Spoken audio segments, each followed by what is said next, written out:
24 na estudyante sa Virac, Catanduanes ang sumakitang tiyan, nagsuka at nahilo matapos sa kumain ng bunga ng tuba-tuba. Sa Santa Catalina, Ilocos Sur naman, may 2 menor de edad na sinaktan at pinatalon sa ilog ng mga lalaking biglang nangharang sa kanila sa kalsada. Ang mainit na balitang yan, hatid ni Ivy Hernando ng GMA Regional TV. Pauwi na sana mula sa birthday party ang 15 anyos na si Jason, hindi niya tunay na pangalan, kasama ang kaibigan, sakay na motorsiklo. Nang parahin daw sila ng 3 lalaki sa isang tulay sa Santa Catalina, Ilocos Sur. Walang ano-ano, kwinalyohan daw ng isa sa mga lalaki si Jason. Pinunggos po ako, sabi, apay si kayo dyan bugbugta kanya metay kung. Tapos pinababa kami sa motor. Pinaluhod pa raw sila sa katinadyakan sa ulo. Mabuti na lamang daw at nakasuot sila ng helmet. Pinatalon po kami sa bridge. Sabi, kung hindi kami tatalon, babardin daw po kami. Kabang-kabang po. Dahil yung kalam po namin, mamamatay na kami.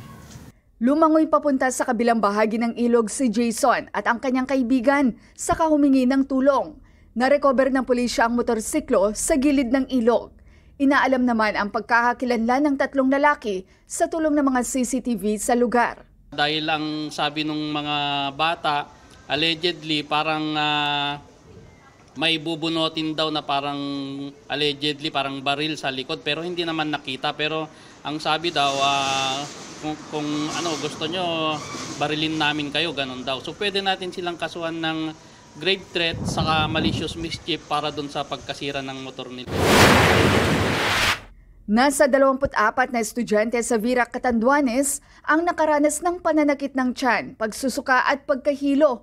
Nakaranas din ng sintomas ang 2 magulang. Kumain sila ng tuba-tuba, galing sila sa eskwelahan, sa school. Tapos, yung isang bata, umuwi na. Nangyari yun. Pagdating doon sa bahay, parang tutumba na siya. Dating po ng anak ko yun na. Di man po siya nagsabi na nakakain po siya noon. Ako na lang po nagpahisuka po siya. Naospital ang ilan sa mga biktima.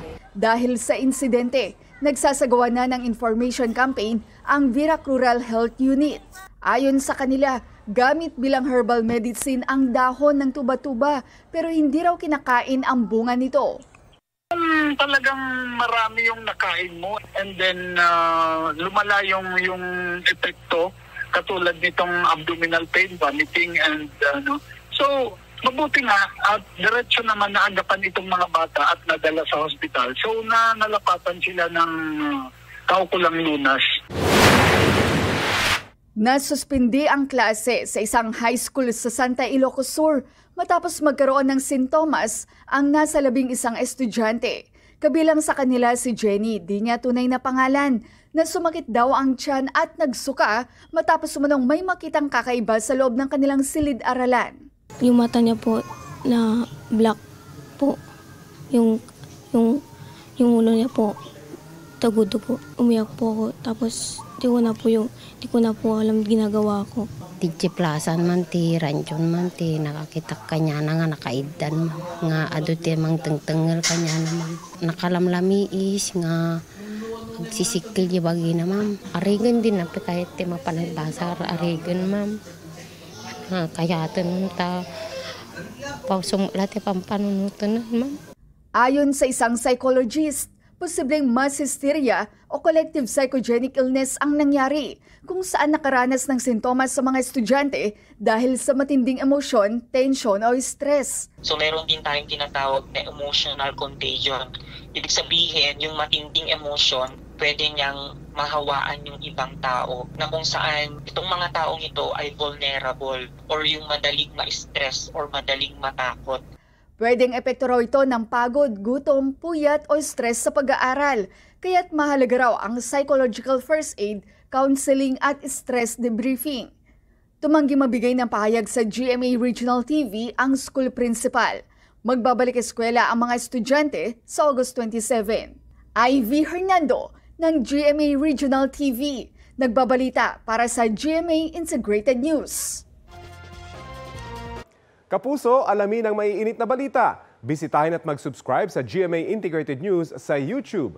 Sa mga kapuso abroad, samahan nyo kami sa GMA Pinoy TV at sa www.gmanews.tv.